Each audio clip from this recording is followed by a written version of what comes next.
తొవ్వెంట పోతుంటే ఏదన్నా బగ్గ పొగ కక్కుతున్న బండెనక బుత్తంత సేపు పోవాలంటేనే మొస ఆపుకొని పోతుంటాం. అసొంటిది ఊకే పొగ జూరినట్టే ఉండే జాగలుంటే ఎట్లుంటది? అట్లనే అగ్గ అంటుకొని పొగొస్తున్నా మొస తీసుకునుడు చాలా తిప్పలైతుంటది.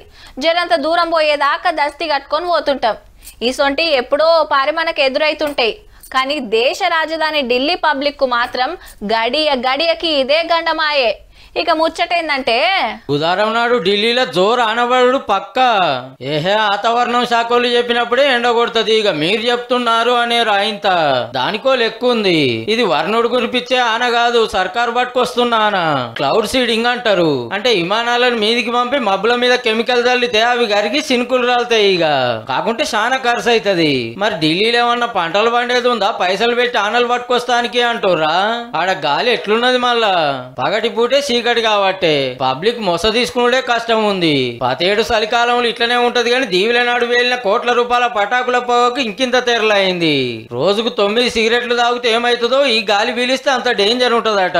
అంటే అలవాటు లేని వాళ్ళు కూడా నెలకు 270 సిగరెట్ల పొగ గుంజుతున్నట్టే. అడ్డమైన రోగాలే కాదు, క్యాన్సర్ కూడా రావచ్చునట. అందుకే మబ్బుల మీద కెమికల్స్ చల్లి ఆనబడేటట్టు చేస్తే గప్పుడు గాలిలో ఉన్న దుమ్ము దుసరం కొట్టుకపోతుంది, జరంత తేటగా అవుతుందని ఢిల్లీ గవర్నమెంట్ ఆపొచ్చన.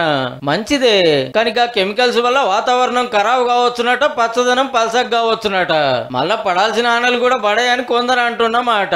గాలి మంచిగా చేయాలనే ఆత్రంలో కొత్త ఆపద రాకుండా చూడు రిసార్లు జరా.